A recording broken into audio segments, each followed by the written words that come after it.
Guten Abend, meine sehr verehrten Damen und Herren. Ich heiße Sie ganz herzlich willkommen heute Abend im Körber-Forum. Unsere heutige Veranstaltung ist Teil unserer Reihe, die wir seit 2017 gemeinsam mit dem Spiegel machen zur neuen Weltordnung.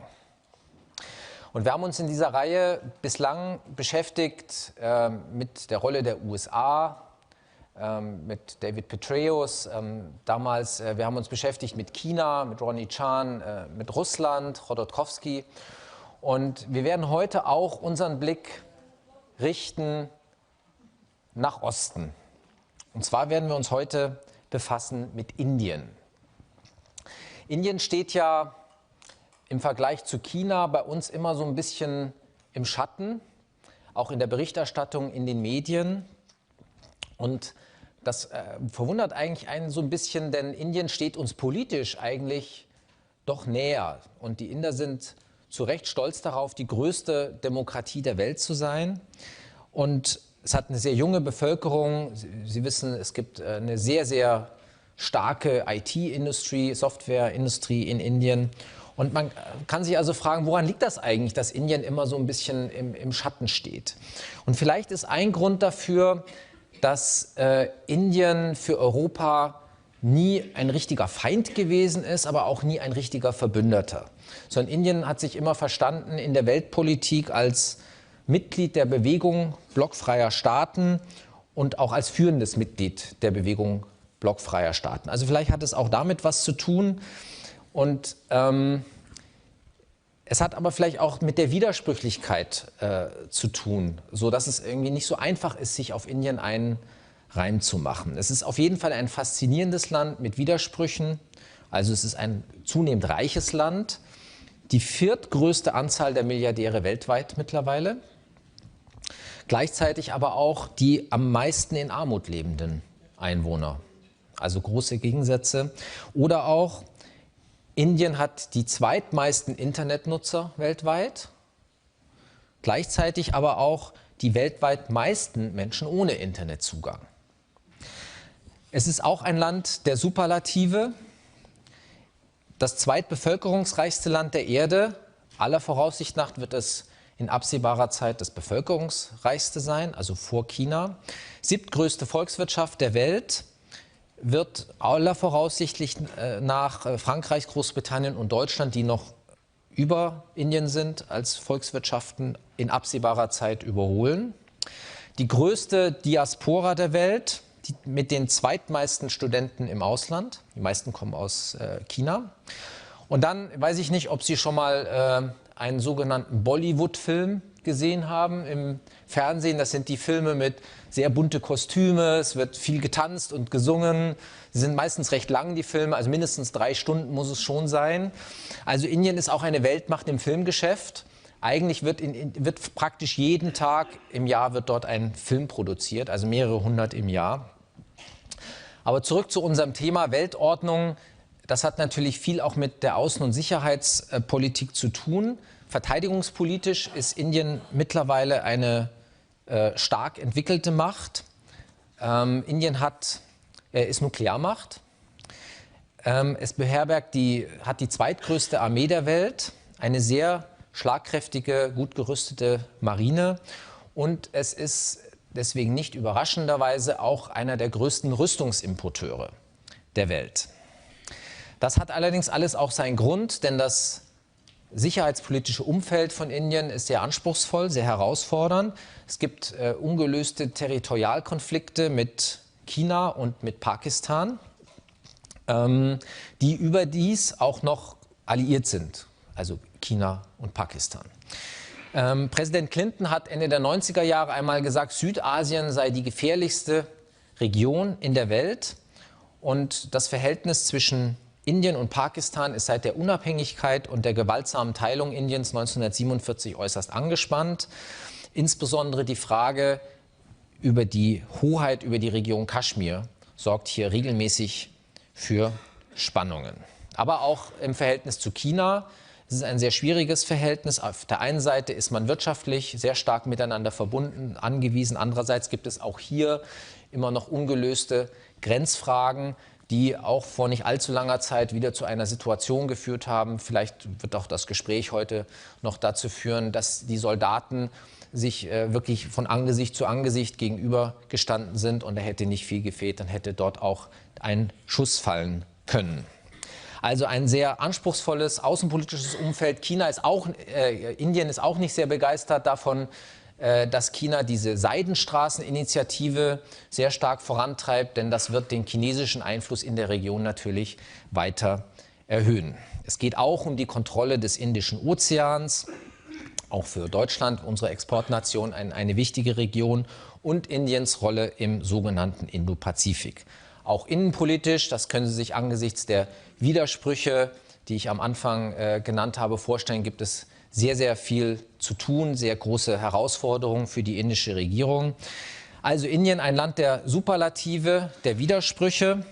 Die Frage ist, wie soll eigentlich aus Sicht eines solchen großen Landes die Weltordnung aussehen? Wie soll die globale Ordnung gestaltet sein? Und welche Rolle will Indien in dieser Weltordnung, in dieser globalen Ordnung eigentlich spielen? Und ich freue mich sehr, dass wir mit Brahma Chellaney einen ganz außerordentlich qualifizierten Experten gewinnen konnten, um mit uns über diese Rolle Indiens in der Weltpolitik, in der Weltunordnung zu sprechen. Brahma Chellaney ist Professor für strategische Studien am Center for Policy Research in Neu-Delhi. Er kommentiert und erläutert indische Außenpolitik seit vielen Jahrzehnten regelmäßig in der internationalen Presse, hat viele Bücher auch geschrieben. Brahma, welcome to Körber Foundation, welcome to Hamburg. It's a great pleasure to have you here.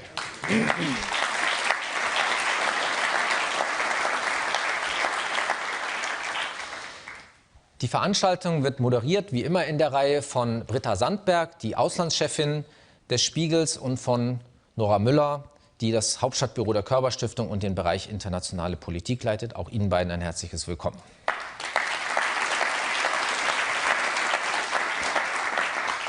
Frau Sandberg, ich darf mich an dieser Stelle auch herzlich beim Spiegel für die sehr gute Zusammenarbeit in dieser Reihe Neue Weltunordnung bedanken. Das Gespräch wird auf Englisch stattfinden, also wir switchen jetzt ins Englische. Sie sollten alle, wenn Sie des Englischen nicht so gut mächtig sind und nicht so gut folgen können, gibt es Übersetzungsgeräte. Wir haben eine Simultanübersetzung vorbereitet. Sie können natürlich auch, wie immer üblich bei der Körber-Stiftung, Fragen stellen an Herrn Chellaney. Sie finden auf Ihren Plätzen eine Karte mit einem Stift hoffentlich auch, und dort können Sie Ihre Frage draufschreiben. Meine Kollegen werden zweimal, nämlich einmal um 7:30 und einmal um 8 vorbeikommen und die Karten einsammeln, werden dann diese Karten den Moderatorinnen zuspielen, die dann die besten Fragen auswählen werden. Und jetzt wünsche ich uns allen einen spannenden Abend. Vielen Dank.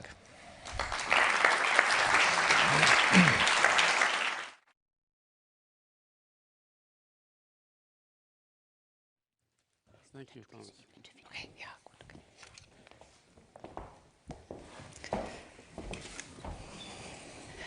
Guten Abend, meine Damen und Herren, and now I'll switch over to you, Brahma. A warm welcome to Hamburg. And to get us started this evening, I would like us to look at the mega event in international politics this week, and in fact that's the US midterm elections, which is much more than just a general election. I think it's a referendum very much about President Trump's policy. And I wanted to ask you, how do people in India look at these elections, and what is their expectation? It's a good question, because in India we have elections every few months. India is absorbed in elections. Elections are the soap opera in India. And you have the midterm elections in the United States tomorrow. And in India, we have state elections in November and December, that is this month and next month, followed by the national election in April. So India is now in election mode. For the next 6 months, we can forget about governance, because the Indians will be focused only on elections. Right now, the drama is about the elections in India, the state elections. And 3 very important key states are going to the polls this month and next month. And the outcome of those 3 states, which are all ruled by the ruling party, BJP, will shape the outcome of the April national election. So for India, this is election season. while the country is looking at the midterm elections in the United States, India is more focused on its own elections. But are Indians concerned about the outcome of the midterms? And what would this mean if, for example, the Democrats would gain more seats in the Congress? It's a good question. For your country, I mean. India's had good relations with Democrats who have been in White House as well as with Republicans. George W. Bush, even though he was quite unpopular in most parts of the world, especially in Europe, he enjoyed high positive ratings in India because under his stewardship, the US-India relationship boomed. And Trump, likewise, even though he's a polarizing figure, in India, he is seen largely in positive light because he hasn't said bad things about India, which is always a good thing. When the US president is bashing some countries and India is not one of them, it's always seen as something positive for India, even though he has not done anything positive per se. He has sought to squeeze India's information technology industry, which is a $150 billion a year industry, by imposing a restrictive visa policy, preventing the Indian firms which have big chapters in the US from employing Indians, bringing Indians to the US. That is the rationale behind the restrictive visa policy. So though he has done squeezing of India here and there, overall, he is not hammering India the way he is hammering China. And the fact that he's hammering China is music to Indian ears. So that helps in the positive rating of Trump in India. So you do like him more than we do? Probably. Last week, a gigantic statue was inaugurated in India in the state of Gujarat, which is the home state of your prime minister, in the west of the country. The statue is twice as high as the Statue of Liberty in New York. And I would suggest that we will first have a look at this statue, and then you can try to explain to me and to our public why India needs such a statue. Sure.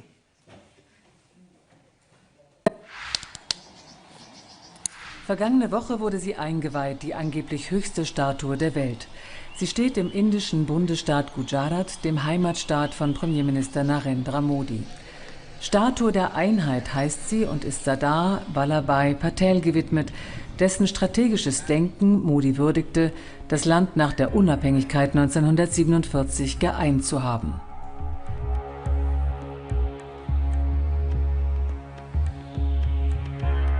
...2000 Tonnen Bronze stecken in ihr, 140.000 Kubikmeter Beton. Indische Bauern und Arbeiter kritisierten das Megaprojekt, das niemanden satt mache, und forderten stattdessen Investitionen für die Landwirtschaft.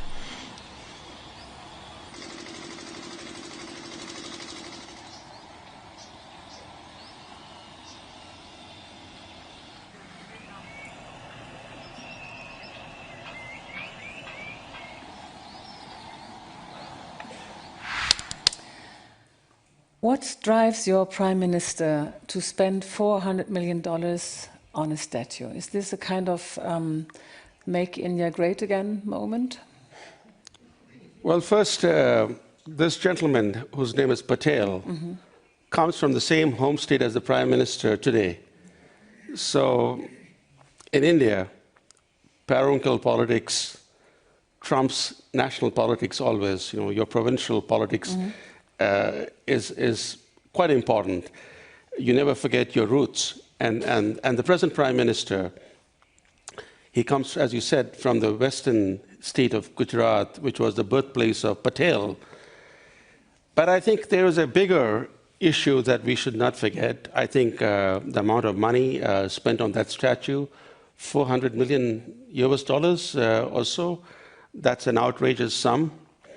But given the fact that you spent twice that money your new concert hall in Hamburg might give some Indians some comfort that the money was not such a phenomenal waste, and that Indians are not the only ones who are wasting public money. But there is a historical angle to it, which I think those here in the audience would like to know. Why is this guy so important? The British ruled India for about 150 years. And they ruled through this divide and rule policy. They turned divide and rule into an art. When they came to India not because of India's poverty. India was, when the British came to India, India was the wealthiest economy in the world. According to the British economic historian Angus Maddison, at the beginning of the 19th century, India alone accounted for 23% of the world's GDP.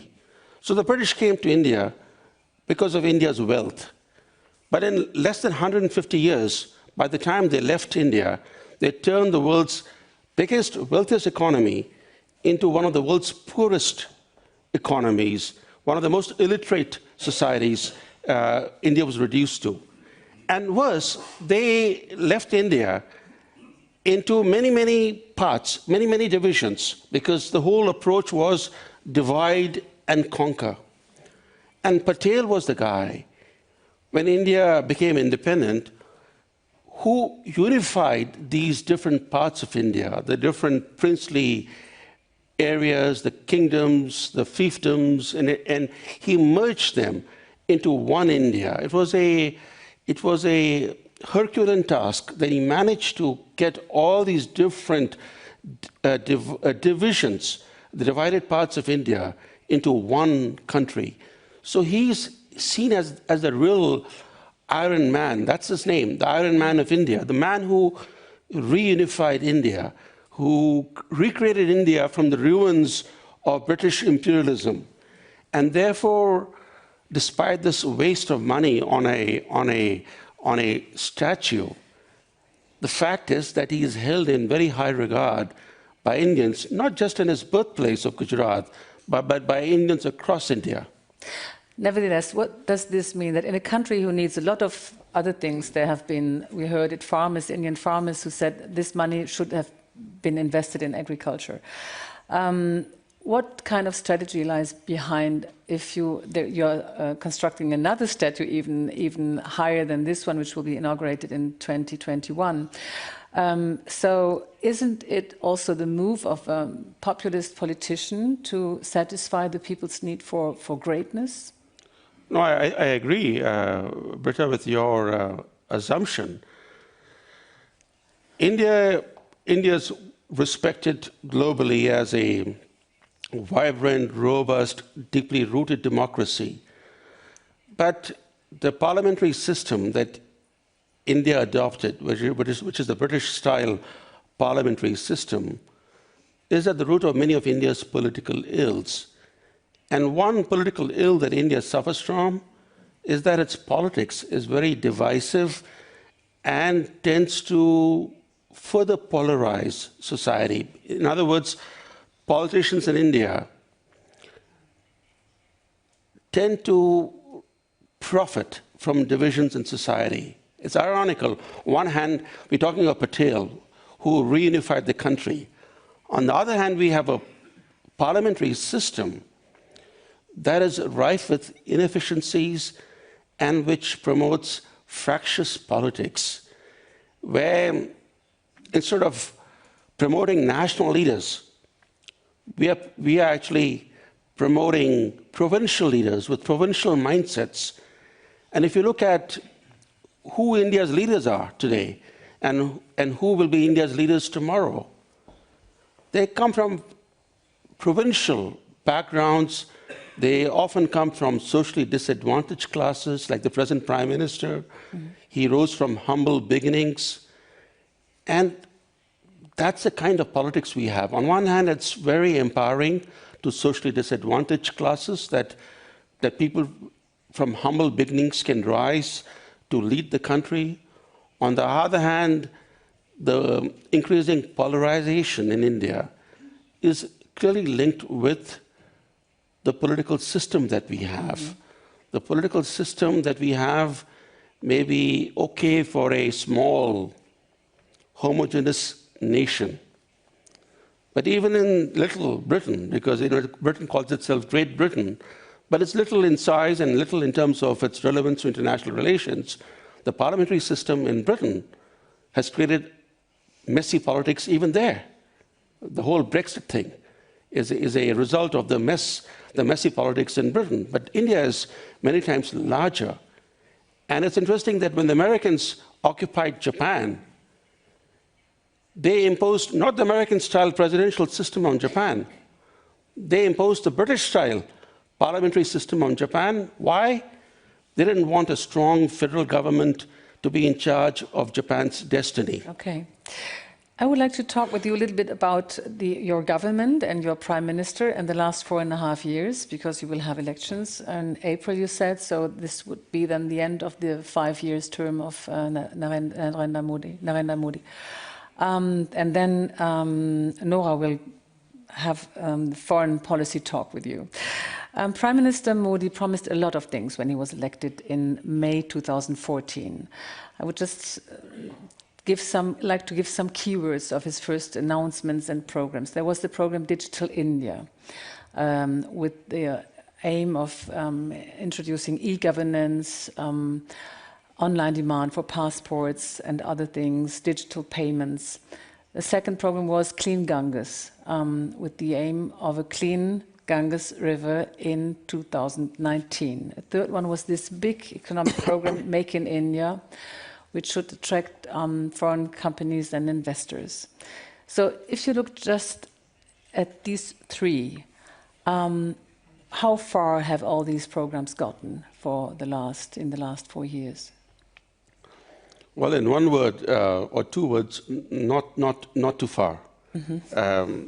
Because it's easy to make promises and more difficult to deliver on those promises.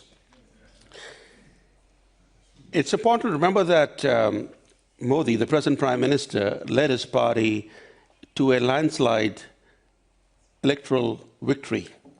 This was the first time in 30 years that a single party in India managed to get an absolute majority in parliament.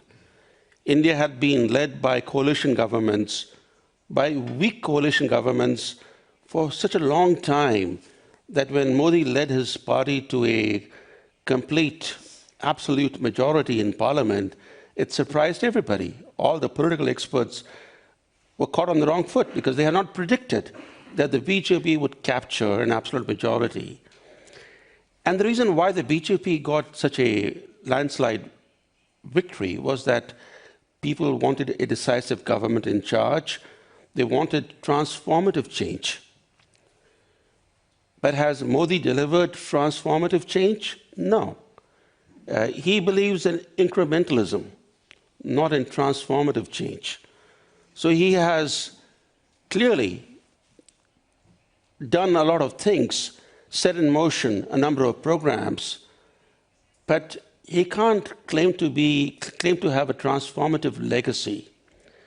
And this transformative moment in any country's history comes once in a generation. And that opportunity, Modi has failed to seize. The opportunity that he had, the political mandate that he got to make major changes. Because it was so difficult, or because he didn't want it seriously enough? It's a good question. To be frank with you, he overnight became a national leader from being a provincial leader. He was the leader of the small state of Gujarat. And overnight he became the leader of the country, the entire country. But economic-wise, Gujarat had quite big success under his leadership. True. He had been a good leader of his state, but being the leader of a province and being the leader of a big country are two different things. And he didn't have a period to transit from being a provincial leader to being the national leader. So when he became the Prime Minister of India, it was not the same as being the leader of a small state. And I think that big responsibility that he had to shoulder weighed down his task, because it took him a while to learn that governing India was not the same as governing the small state of Gujarat, of which he was a leader for a number of years. I think that was one factor that may explain why he failed to be transformative. He has been more restorative in his legacy.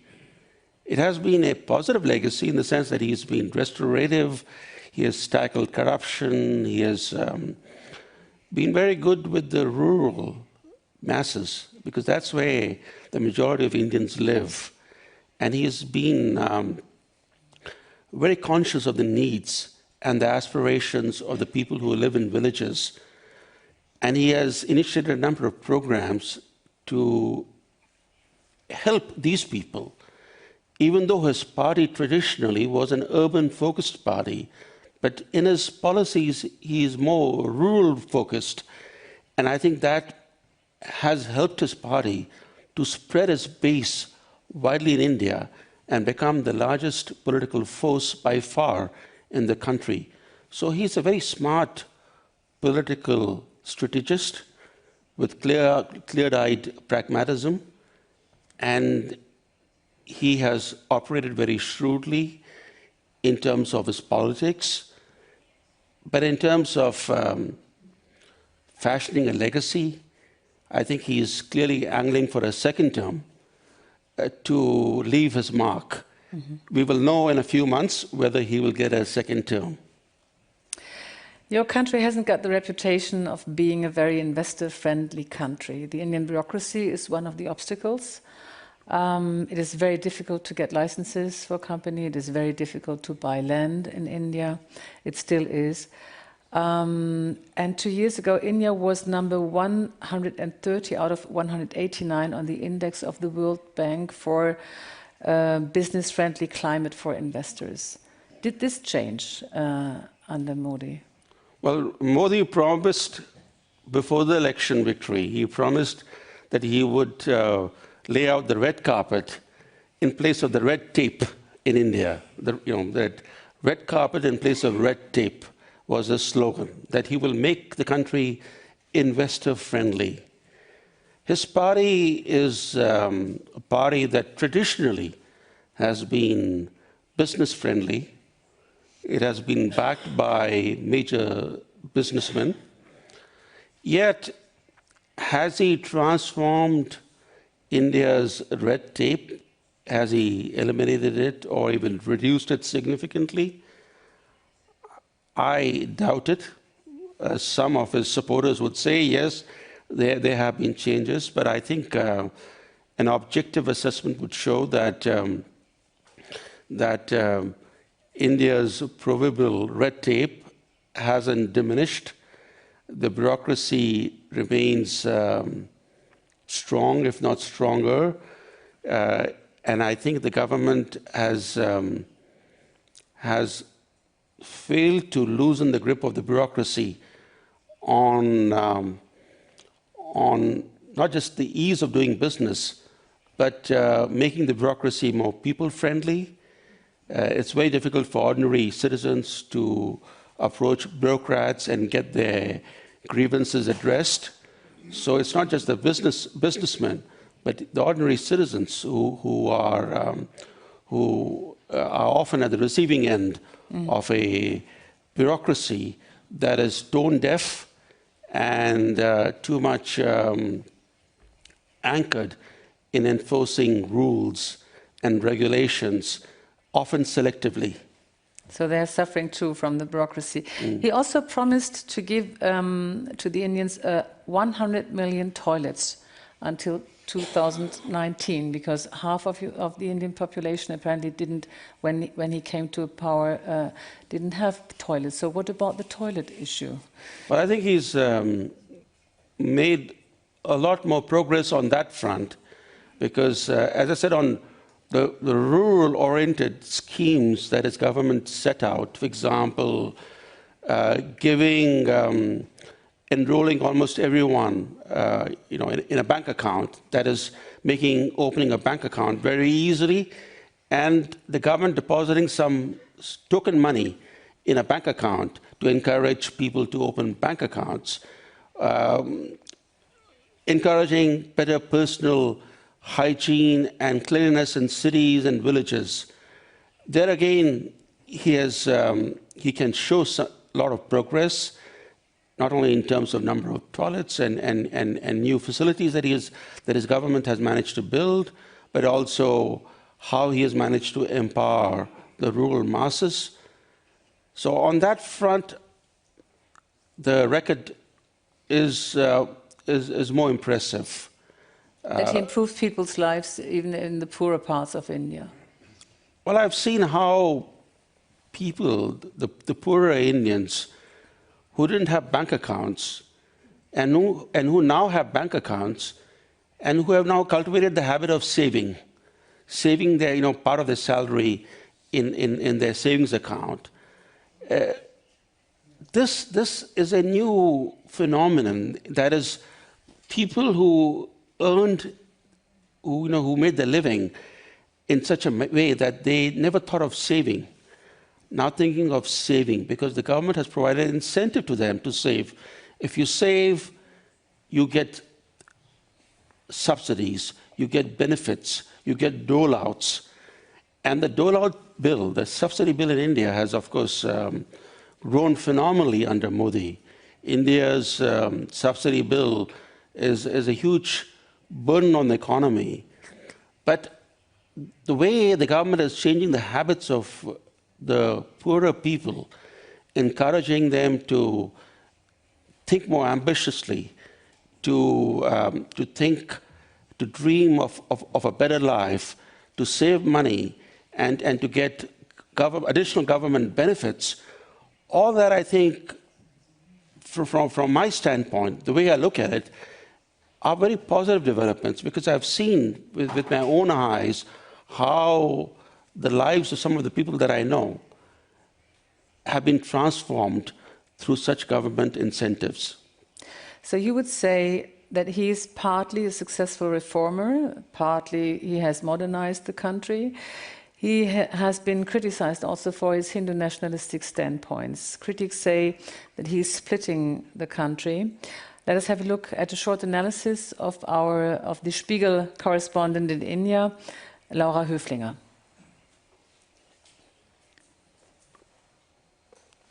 Als Modi 2014 ins Amt kam, da haben seine Unterstützer gesagt, Modi, dieser Mann wird Indien nach vorne bringen. Seine Kritiker haben gewarnt, dieser Mann, immerhin ein Hindu-Nationalist seit Jugendtagen, wird einen Keil in die indische Gesellschaft treiben. Recht hat keiner so richtig behalten. Modi ist mit Sicherheit nicht der große Reformer, für den ihn viele gehalten haben. Er hat einige gute Dinge angestoßen, darunter eine Mehrwertsteuerreform. Er hat allerdings auch Dinge wie Demonetization verzapft. Das war die plötzliche Entwertung von mehr als 2/3 des im Umlauf befindlichen Bargelds.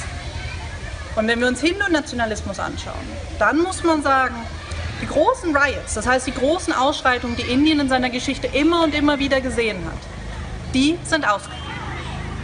Allerdings ist die Anzahl der Lynchmorde, das heißt Hindu-Nationalisten, die auf Muslime losgehen, auf Christen, auf Dalits, das heißt auf Minderheiten, die ist um 30% gestiegen. Und die Angst ist, dass wenn das Image des großen Reformers in die Brüche geht, dass wir mehr vom Zweiteren sehen werden. Would you agree? Has India become a more divided country under Modi? Did Hindu nationalism and hate towards Muslims grow? Well, it depends on which side of the political aisle you are, because to be frank with you, like Trump in the US, Modi is a very polarizing figure. Either you love him or you loathe him. There are very few people in India who have a neutral stance on Modi. So it's like in the United States, if you are a Trump basher, you blame Trump for everything, right? You hear the same argument in the US that Trump has divided the US. He has increased the polarization in the United States. The same arguments you hear in India. Is there a basis to these allegations? I have not seen anything. What did you say? I mean, you have your point of view on that. Well, let me step one step back and give you some context so that you're able to look at the bigger picture. The BJP, of which Modi is the leader, that BJP party, is a party that has traditionally played the Hindu card. It was formed, it modeled itself on the post-World War II Christian parties that were established in Europe, like the CDU. And these parties played a very critical role in Europe in post-World War reconstruction and political and economic integration. So the BJP has played the Hindu card very subtly while claiming to be the party representing the entire country. So they've always pandered to the majoritarian sentiment in the country. There is no dispute on that they have pandered to the majoritarian sentiment. But the Congress party, which was in office for decades, similarly pandered to certain class and religious elements in society. For example, they openly pandered to the Muslims. They treated the Muslims as their vote bank. And the BJP, when it was in the opposition all these years, for decades it was in the opposition, always cited the Congress party's pandering to the Muslims as justification for their own playing of the Hindu card, very subtly. So today, the politics has not changed. The politics remains what it was 10 years ago, 20 years ago, 30 years ago. So today, if you are in the opposition, you will accuse the Modi government of dividing the country more. But if you are in Modi's camp, you will dispute that characterization. I have not seen, frankly, any academic research which indicates that India is more divided today under Modi than it was 4.5 years ago, before he came to office. But apparently nationalists are feeling backed by Modi. They are daring now to share their views in public. And there have been several very violent events when Modi stayed silent for a long time. For example, at the beginning of this year, there was this rape of an 8-year-old Muslim girl. These are acts that should be condemned by a prime minister. And he didn't say anything. So I know you try to stay very neutral, but do you think this is normal, that the prime minister doesn't say anything on such after such an event? Yes or no? And yes or no, because should a prime minister comment on a rape incident? A rape incident? Should that become done by nationalists on an 8-year Muslim girl? It's not any rape incident. No, that was the allegation, that it was done by a Hindu against a Muslim. It was never proven, for example. Yes, I think the Prime Minister ought to be more quick off his feet and respond to news developments that consume the people, because when newspapers and television stations in India, and India has, as you know, more 24-hour news channels than any other country. So it's a country which is news crazy. Even in English language, which is not the language of most Indians, right in New Delhi you can watch a dozen or more different 24-hour news channels. Just news, just in English. And if you count all the Hindi language and other channels, you have more than 100 right in New Delhi. So when an incident becomes the focus of the news cycle, the Prime Minister ought to be quicker off his feet and respond. Yet, on the other hand, he has to exercise prudence and not having to react to every incident that might happen, because he's the leader of the country and he ought to speak in measured tones. But when, on the other hand, when an issue ignites passions, he should speak to cool passions. So maybe in this particular case, had he spoken in time, it might have helped cool the passions and diffuse the news cycle obsession of the news organizations. Okay. Ich glaube, wir können vielleicht die erste Fragerunde aus dem Publikum entgegennehmen, wenn die denn schon da ist.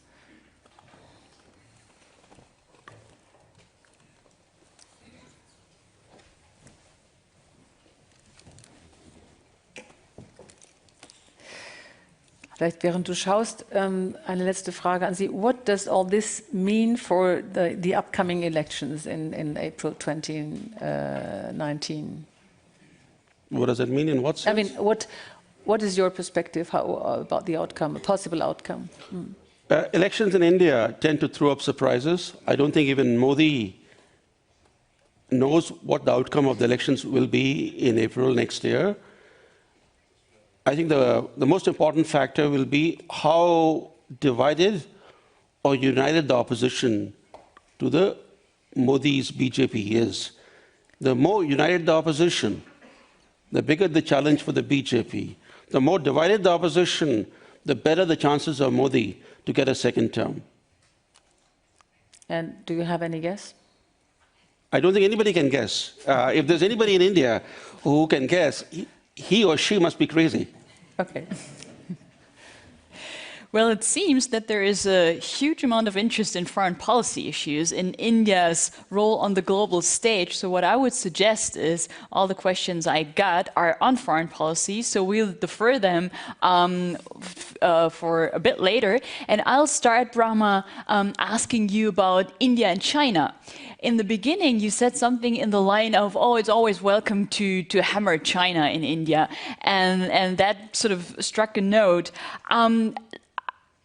Coming back to that Patel statue, it's a symbol of national pride, but it's also a symbol that India has taken the first place from China with this statue, because China has the Spring Temple Buddha, which until recently used to be the tallest statue.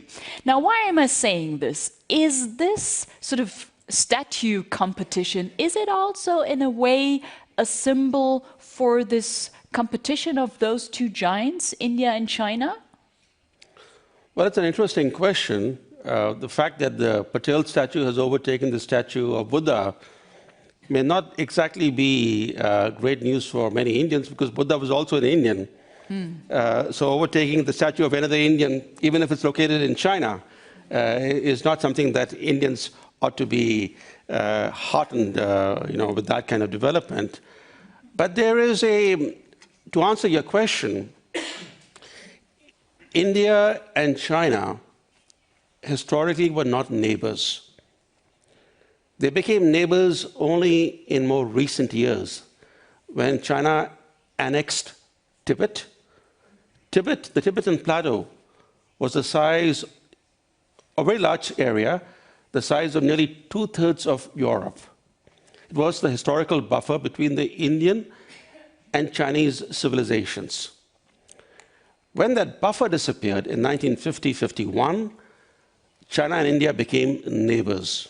But if you look at history, there was no political interaction between India and China because of the big buffer.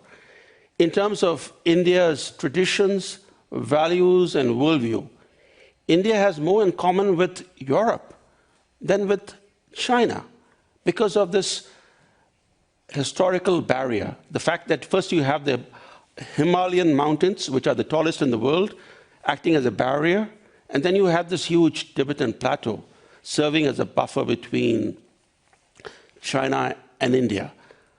Culturally, politically, there was very little interaction.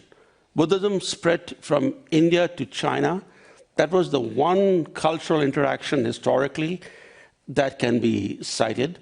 But these two civilizations, which are very ancient civilizations, lived historically in isolation of each other.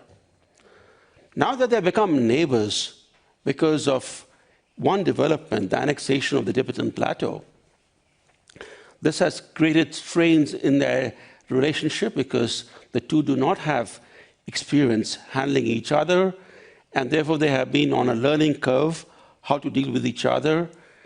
And the Himalayan mountains were once regarded as insurmountable, as a fortress that would always protect India from the north.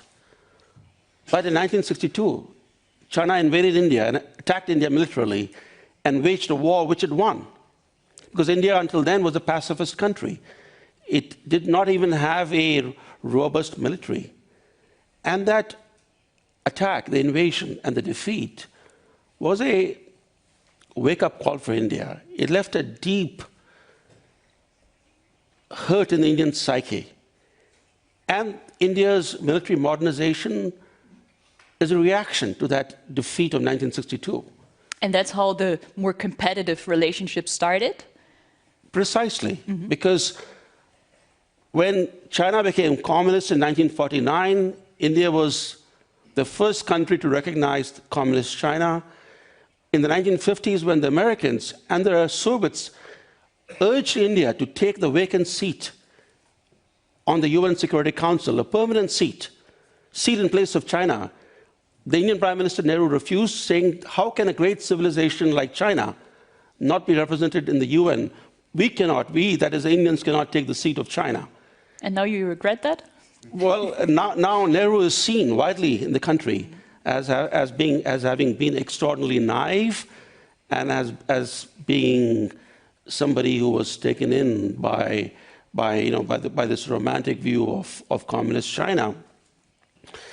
But if you look at it from the Nehruvian standpoint as to why Nehru had this approach, he looked at both India and China as two Asian civilizations that had emerged from long periods of foreign rule, European subjugation, and he saw in China a natural partner.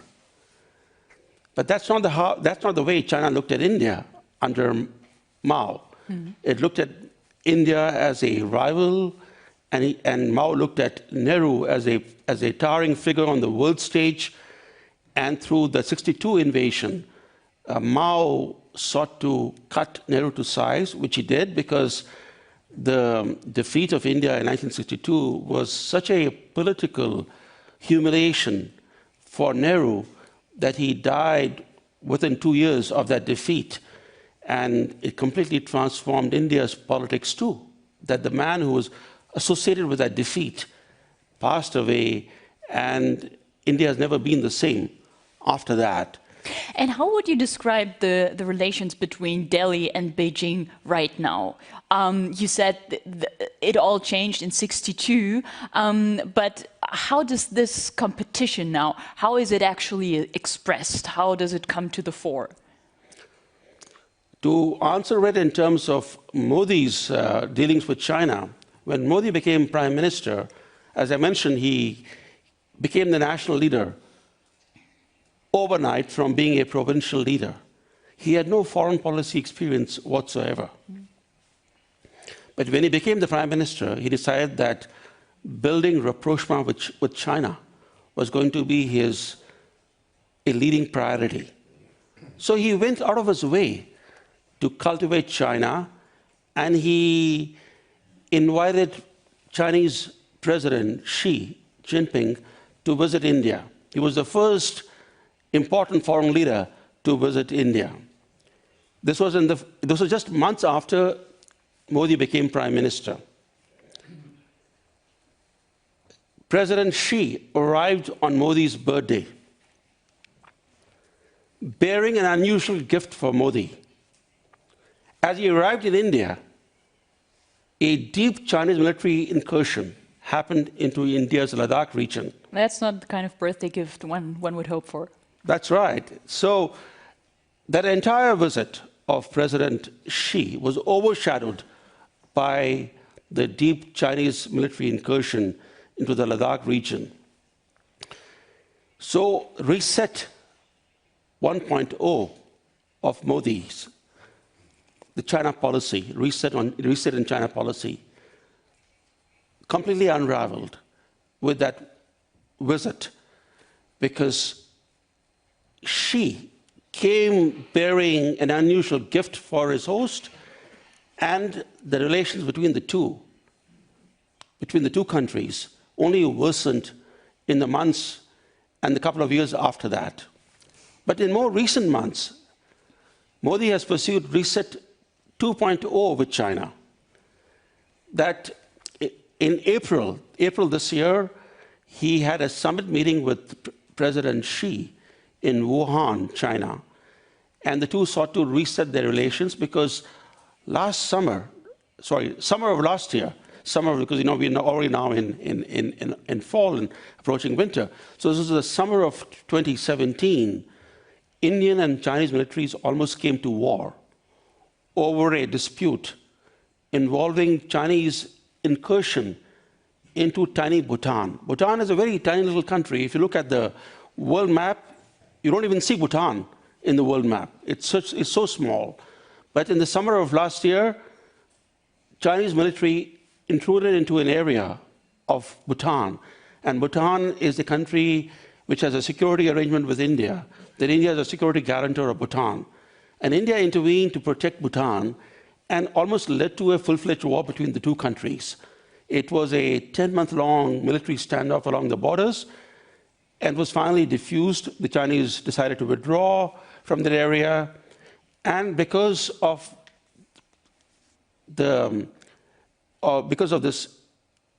fact that the two almost came to war, propelled both parties, both China and India, to examine ways to rebuild trust and confidence in a bilateral relationship. So in April this year, Modi went to China, seeking to reset India's China policy again. Right now, the relationship is more stable. There is more clarity in the trajectory, but it remains very tense. So one can't say that the clouds of conflict have passed, but certainly it's better than what it was last year. It's better than that it was last year. And I found an interesting quote by the Chinese Foreign Minister Wang Yi, who said earlier this year that the Indian elephant and the Chinese dragon must dance, not fight. So my question to you would be, Brahma, where do you see the most need for confidence building in this difficult relationship? You said you came close to a military confrontation. That would obviously be a point that needs to be closer looked at. Where else do you see need for confidence building? I think the most important area that we need to recognize is that in any continent, whether it's Europe or Asia, respect for existing frontiers is a prerequisite to peace and security. If any nation seeks to redraw borders by force, there can be no peace or security on that continent. Unfortunately, in Asia, it's just not China and India, it's China and all its other neighbors. Look at what China is doing in the South China Sea, changing the status quo by force, building and militarizing artificial islands. What is it trying to do in the East China Sea with Japan, or the Senkaku Islands? Again, redraw frontiers by force. And I think there can be no confidence building unless the leaders in Beijing recognize that respecting the status quo on frontiers is a prerequisite to peace. If tiny little Bhutan can face a Chinese military incursion, it's apparent that no country, even a big India, is not free from Chinese attempts at slowly redrawing the frontiers. The Chinese effort is not like the Russian effort. The Russians go in, for example, they went into Crimea, and in one swoop they captured it. The Chinese way is always incremental. one step at a time, they seek to change the status quo. This is exactly how they have set out the task in the South China Sea, furtively but incrementally. And I think this kind of approach, that frontiers can still be redrawn in the 21st century, is at the root of Asia's troubles today. Why is Asia, why are there so many disputes in Asia? Why is the threat of war still looming in Asia? It's primarily because of the efforts to redraw frontiers. Because no country, even tiny little Bhutan, will accept an encroachment, an effort to redraw frontiers forcibly. So that point is taken. Borders should be sacrosanct. But let's assume China continues along the path that it finds itself on right now. What is the kind of policy option that India should pursue? Is it stopping China's rise by all means? What can and what should India do from your point of view? India is a status quo power. India is not seeking the territory of any country. Mm-hmm. But a couple of India's neighbors, both China and Pakistan, covet large swaths of Indian territory. For example, China lays claim to an Indian state by the name Arunachal Pradesh, which is 3 times the size of Taiwan. This entire state is shown in Chinese maps as part of the People's Republic of China. So for India, as a status quo power seeking to safeguard its frontiers, it needs to have an effective deterrence in place, needs to have conventional force capability that can deter an aggressor nation from encroaching on its territory. It needs to have, because it's surrounded by 2 nuclear-armed neighbors, it also needs to have adequate nuclear capability to deter a conventional conflict. So India has invested quite heavily both in the conventional military area as well as in the nuclear area. I should, as an aside, tell you that I was in Israel. They know something about deterrence? Well, they know something about deterrence, and they know something about troubled neighborhood. So I was supposed to give a talk at a think tank in Tel Aviv, and before I could begin my talk, the chairperson of the institute said, "Do you mind if I ask you a question before you begin?" He said, "Whose neighborhood is worse, India's neighborhood or Israel's neighborhood?" So then I offered my explanation of India's neighborhood versus Israel's neighborhood. Then for the next 2 hours, they forgot about the topic for discussion and just focused on that issue, on that theme. So what was your answer? Well, let me quote what the chairman's answer was after 2 hours of discussion. He said, after hearing everyone and hearing Brahma, I can safely conclude that we in Israel would not like to trade our neighborhood with India's. So India's neighborhood so then you must have done an excellent job. is combustible. It's a combustible, volatile neighborhood, and India faces very serious security challenges in its neighborhood. In fact, if you ask me, what is India's biggest weakness? It is its neighborhood. That how do you get out of a neighborhood which amounts to a tyranny of geography, a neighborhood which imposes immense security costs on India? There's no easy answer to it. And India has sought to pursue a strategy called Act East. India is pursuing a policy of promoting closer collaboration with countries to its east. That is, all the countries of Southeast Asia, East Asia, including Japan and South Korea, because historically, India has faced no trouble from the east. India has had rich interaction with countries to its east. India has faced trouble from the countries to its west. And today, if you look at the entire belt to India's west, from Pakistan, Afghanistan, all the way to Jordan, this is one contiguous arc of instability. And this arc of instability imposes important security costs on India, including in terms of transnational terrorism. I want to come back to that point later on, Brahma, but let's for a moment dwell on the issue of India's Act East policy. It seems to me that when it comes to the engagement with smaller neighboring countries in the East, but also in South Asia, it's been the Modi administration that has really woken up to the need of such an engagement. Before that, other previous administrations were less active in that regard.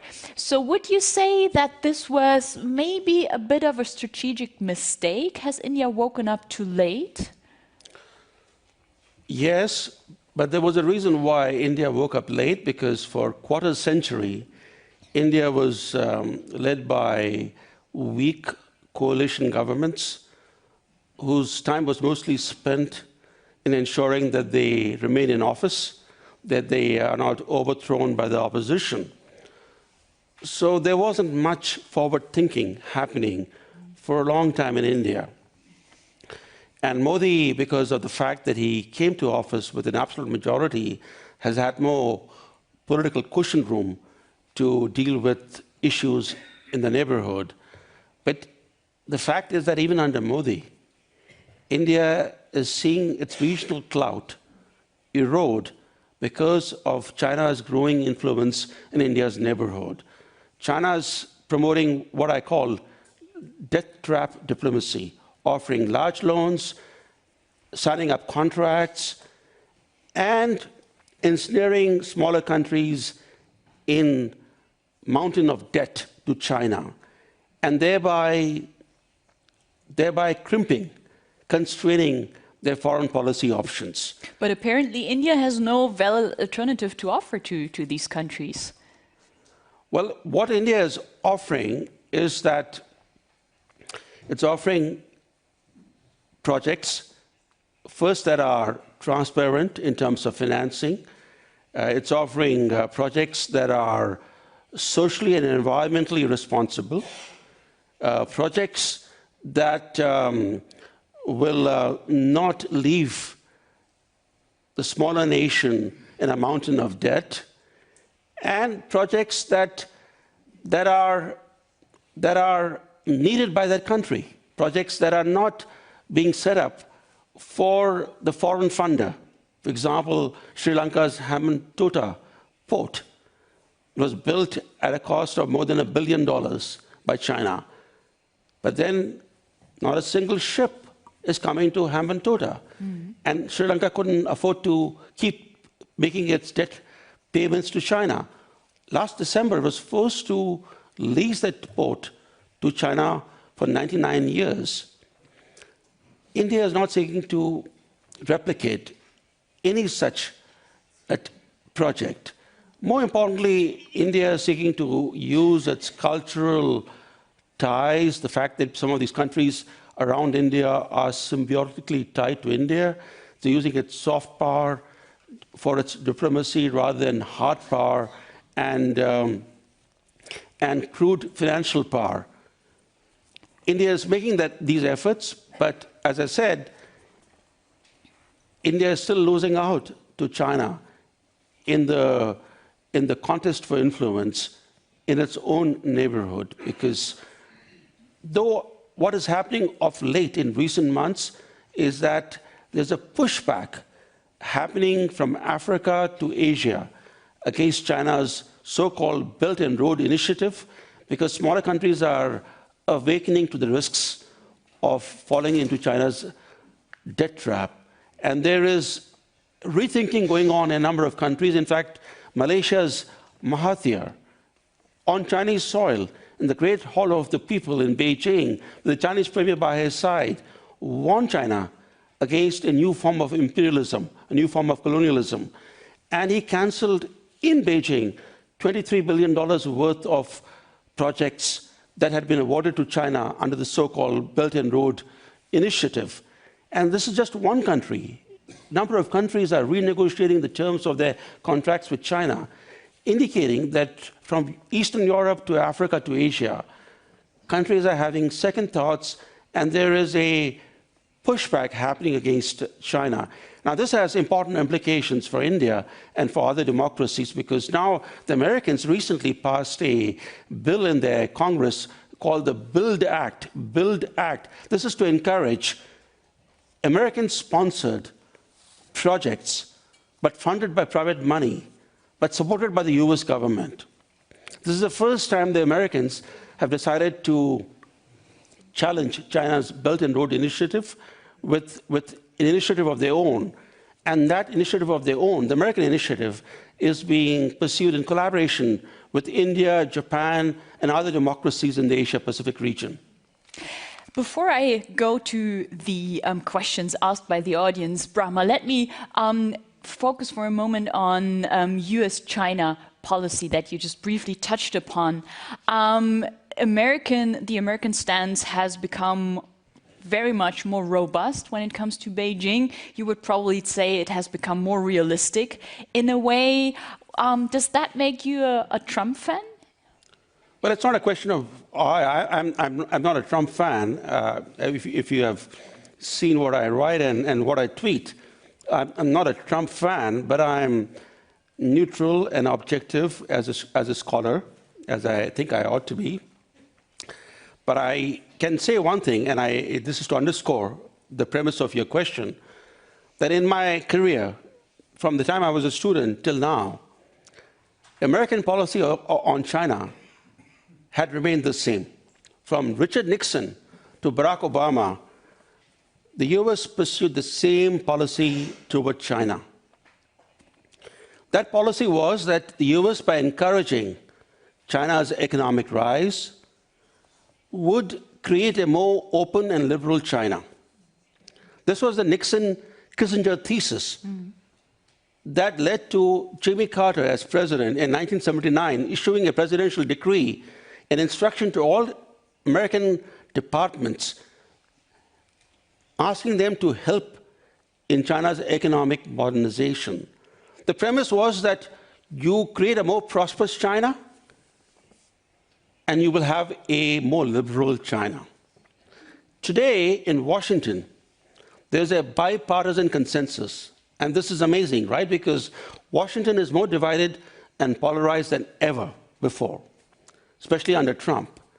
And yet, for the first time in my career, I'm seeing a bipartisan consensus emerging in Washington that says that this policy approach of the United States, pursued from Nixon to Obama, was based on wishful thinking, and the US now needs to have concrete counteraction strategy in place to deal with China. So there's a fundamental shift in America's China policy underway. You can call this a paradigm shift. And this shift will outlast the Trump presidency because this is bipartisan in nature. And in recent weeks, I've read, for example, an essay posted on a Harvard University website, the Belfer Center for Science and International Affairs, by Ash Carter, who was Obama's last defense secretary. And in that essay, he articulates his approach towards China. And it's no different than the approach articulated by Vice President Mike Pence, who delivered a landmark speech recently in Washington, in which he outlined why America's China policy is undergoing a structural shift. So this bipartisan consensus indicates that what we are seeing in terms of this new China policy will have a profound impact on global geopolitics and on global trade, and it will impact even Europe. But certainly it will impact Asia far more than any other continent. That's for sure. And the question that I would like to read out to you now, Brahma, really fits into this whole discourse. It's about US foreign policy, but not with regard to China, but with regard to Iran. And here's the question. Which way might India be affected by the reinstatement of US sanctions towards Iran? Regarding the import, among other things, of Iranian oil. And now the news of the day is that India got a waiver, in fact, at least for the moment, when it comes to US sanctions. Well, first, the the Trump administration policy on Iran is short-sighted. It is counterproductive to American interests, and it's counterproductive to the interests of America's friends like India and countries in Europe.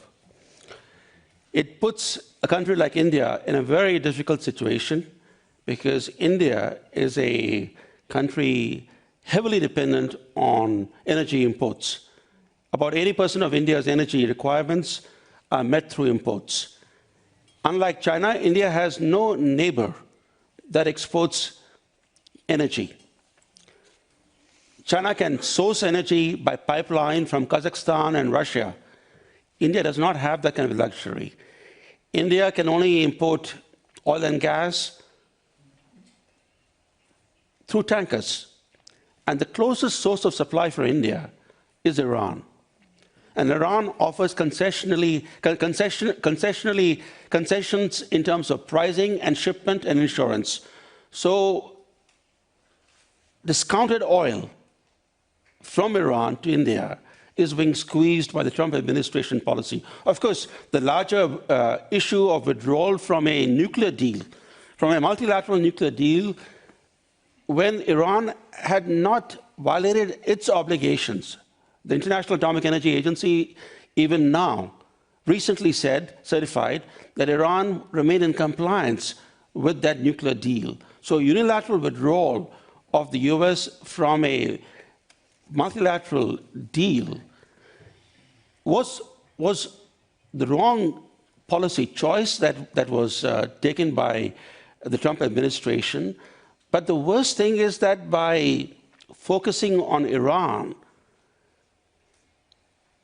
Washington is giving greater legitimacy to regimes like in Riyadh, the Saudi regime. And we've seen how the Saudi regime behaves when it killed one of its own dissidents in its own consulate in a foreign country and dismembered the body, and the body has not been found. Giving greater geopolitical importance to bad regimes that are bankrolling Islamist extremism, fundamentalism, and terrorism in the world is counterproductive to America's own long-term interests.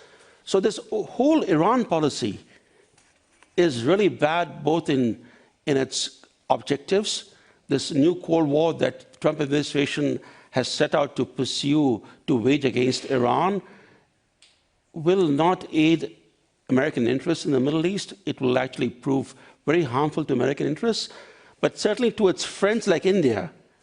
This puts the friends of the US like India in a very difficult lose-lose situation, because India loses financially, loses politically, and also is unable to pursue a more balanced foreign policy towards the Middle East. We could go on talking about the Middle East for hours probably, but we decided to also look a bit more closely at India's role on the global stage, and I think that is where Britta is coming in. I would like to give you another question, and perhaps with a short answer, because we are trying to have more questions. Why has India a less active foreign policy than China, especially in Africa? Good question. I wish I knew the answer. India is waking up to this reality, and in the last 3 or 4 years, India has been holding this Africa-India summit, and India has offered large credits to Africa now. The last credit was for more than $2 billion. Before that was $1 billion.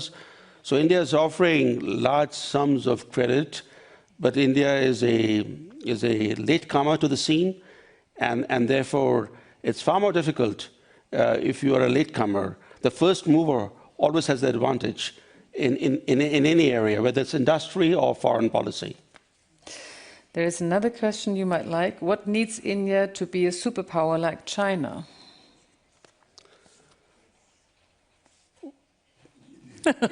First and foremost, I think India's democracy the parliamentary system that India has is not well suited for superpower ambitions. India, I don't think even dreams of being a superpower, because India is too engrossed and embroiled in messy politics. Politics in India is always messy, even in the best situation. And I think democracy of the type that India has, the parliamentary system, will continue to act as a restraint on an over-ambitious India. An over-ambitious India cannot emerge in the present political system, but to answer the question in abstract, any country, whether it's Germany, India, or Japan, or Brazil, any country that wants to be a superpower needs to have 3 or 4 things in place.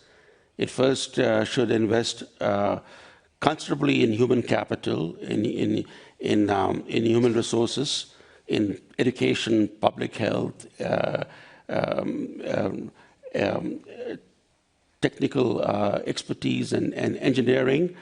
2, it needs to have a high degree of autonomous and innovative technological capability. 3, it should be able to meet basic defense needs by itself without relying on imports. And 4th, it should have a leadership that thinks long-term, thinks long. For example, if you look at history, small island nations, small countries, turn into great powers, while big countries unraveled in history. And when you ask yourself, how did that happen? Well, one factor was that leadership mattered, capability mattered, and investment in people at home mattered. And if these 3 things are there, then you can aspire to be a superpower or a great power. But I don't think India aspires to be a superpower. I don't think I've heard anybody say that. Let's have a look at the relationships of your country towards the European Union and also Germany. I think the European Union is still India's largest trading partner, ahead of China and the United States. Germany is the most important in Europe.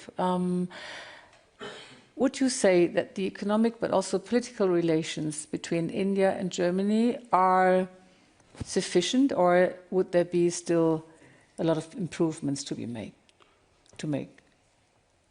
Given the fact that Germany in particular, but Europe as a whole, enjoy very high positive rating in India. If you ask people which countries you admire, Germany is always one of the top countries in the list. And of course, there are many elements to the cultural and other affinity between India and Europe. Many of the Indian languages are part of the so-called Indo-European languages. And if you look at German language grammar structure, it's similar to the Sanskrit language grammar structure, Sanskrit being the mother language of many Indian languages. How that happened, I do not know, because I'm not an expert in this area, but there is some historical relationship, maybe thousands and thousands of years ago. But India, because of its geographical location, India is a natural bridge between Europe and Asia, between the West and the East. India has historically been the melting pot of different cultures and races and ethnicities.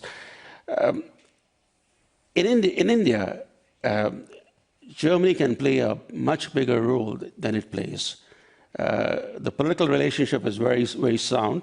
The Indian Prime Minister Modi was in Germany, meeting with Angela Merkel only in April this year. So this, talking of just 6-7 months ago. As far as the European Union is concerned, that's a different ballgame, because the EU doesn't have a common foreign policy. And dealing with the bureaucracy in Brussels is even challenging for the Indian bureaucracy. When people say, why does the EU not have a higher profile in India? Well, my answer is, come up with a common foreign policy first. And then EU will be better positioned to raise its profile. What about another big international player, Brahma, i.e. Russia? President Putin of Russia went to Delhi, I think in early October, with a huge business delegation in tow. And my impression is that Putin is trying to sort of win back the allegiance of India, at least a former friend, one of Moscow's staunchest allies during the Soviet time. So doesn't that put Delhi in a very comfortable position, being courted on the one hand by the US, as a sort of an alliance hedging against China, if you will, and on the other hand, being courted by the Russians as well? Yes, unless you factor in the American policy, which is to squeeze not just Iran, which is to also squeeze Russia. And it's making things uncomfortable not just for India, but even for Germany. You have heard some of the criticism of the Trump administration about Germany's dealings with Russia. Now, these are normal dealings. Why would any country put all its diplomatic eggs in one basket? No country would like to do that. Countries would like to hedge against risks. They would like to play carefully. You know, caution is always wisdom in foreign policy. And India traditionally was a non-aligned country, was a founder, leader of the non-aligned movement. But today, if you ask, is India non-aligned? I would say that India is shifting from being non-aligned to becoming multi-aligned. Now, what's the difference between non-aligned and multi-aligned? Non-alignment suggested a passive approach as a bystander. Multi-aligned means you play an active, participatory role in building close relationships with different powers, including rival powers. So India very much factors in Russia as an important element in its foreign policy. Russia has an important role to play, whether we like it or not. It's a declining power. Its economy is just 1/10 the size of China's today. Its military spending has shrunk to 1/5 of China's. But Russia remains an important power. It's an important power in the cyber world. It's an important power in the energy field. And it's an important power in the military realm, by and large. But the American policy has been to squeeze Russia. If you look at China, China has detained 1 million or more Muslims in internment camps in Xinjiang and outside Xinjiang. Have there been any American sanctions against China today? No. China carried out the forced disappearance of the president of Interpol. He just disappeared when he went to Beijing. Have the Americans imposed any sanctions on China? No. But in the last 9 months, the Americans have imposed 4 rounds of new sanctions on Russia. And the irony is that the US won the Cold War partly because it co-opted China in the 1970s. It turned it into a 2-against-1 competition, US and China against Russia. That factor was important in the ultimate American victory in the Cold War. Today, ironically, it's 2-against-1 again, but with Americans at the receiving end. It's China and Russia versus the United States. And it's largely thanks to American policy of squeezing Russia, squeezing Iran, squeezing China. And I think the Americans will have to think in a more geopolitical, pragmatic, long-term manner, because if you're going to make enemies out of countries that could be beneficial to you geopolitically, it'll disadvantage you profoundly in the ultimate geopolitical game that is underway.